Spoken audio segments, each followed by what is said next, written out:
அனைவருக்கும் வணக்கம். Welcome to our channel பொற்காலம். இந்த வருடம் 2025 புரட்டாசி மாதத்தினுடைய கடைசி நாள் 17/10/2025 வெள்ளிக்கிழமை.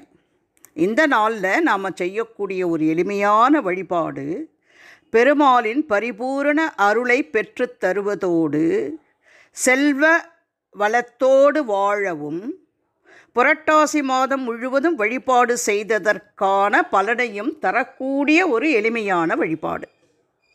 அதிலும் குறிப்பாக வெள்ளிக்கிழமையோடு ஏகாதசி திதியும் சேர்ந்து வரும் இந்த நாளில் பெருமாளை இந்த ஒரு எளிய வழிபாட்டின் மூலம் நாம் மகிழ்வித்து அற்புதமான பலன்களை பெற முடியும். இந்த எளிய வழிபாடை பற்றி தான் இந்த பதிவில் நம்ம பார்க்க போகிறோம்.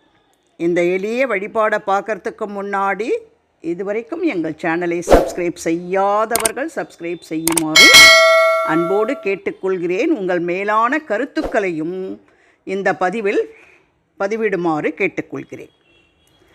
இன்றைய தினம் காலையிலேயே எழுந்து மகாலட்சுமியின் அம்சம் பொருந்திய சுக்கிர பகவானின் அம்சம் நிறைந்த தயிரை தேய்த்து குளிக்க வேண்டும். இன்று சுக்கிர ஓரையான காலை 6-7, மதியம் 1-2, இரவு 8-9 கடைக்கு சென்று கல்லுப்பை வாங்கி வந்து பூஜை அறையில் ஒரு தட்டில் பரப்பி அதற்கு நடுவே ஒரு அகல் விளக்கில் நெய் ஊற்றி பஞ்சு திரி போட்டு தீபம் ஏற்றி பெருமாளின் படத்திற்கு முன்பாகவும் அல்லது மகாலட்சுமியின் படத்திற்கு முன்பாகவும் தீபமேற்றி வழிபட வேண்டும்.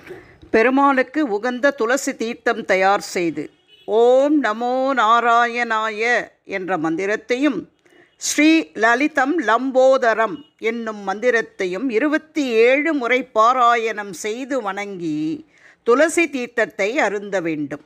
இவ்வாறு பாராயணம் செய்த பிறகு வீட்டு மூலைகளிலும் வீடு முழுவதும் பச்சை கற்பூரத்தை நுணுக்கி தண்ணீரில் கலந்து தெளித்துவிட வீட்டில் இருக்கும் எதிர்மறை ஆற்றல்கள் முற்றிலும் நீங்கிவிடும். இந்த வழிபாட்டை செய்யும் பொழுது பெருமாளுக்கும் மகாலட்சுமிக்கும் நைவேத்தியமாக நெல்லிக்கனி அல்லது சர்க்கரை பொங்கல் வைத்து வணங்க வேண்டும். இன்றைய தினத்தில் முழு மனதோடும் முழு நம்பிக்கையோடும் பெருமாளையும் மகாலட்சுமி தாயாரையும் வழிபட வறுமை நீங்கி செல்வ செழிப்புடன் வாழ முடியும். இந்த பதிவு உங்களுக்கு பயனுள்ளதாக இருந்தால் உங்கள் உற்றார் உறவினர் நண்பர்களுக்கு மறக்காமல் ஷேர் பண்ணுங்கள்.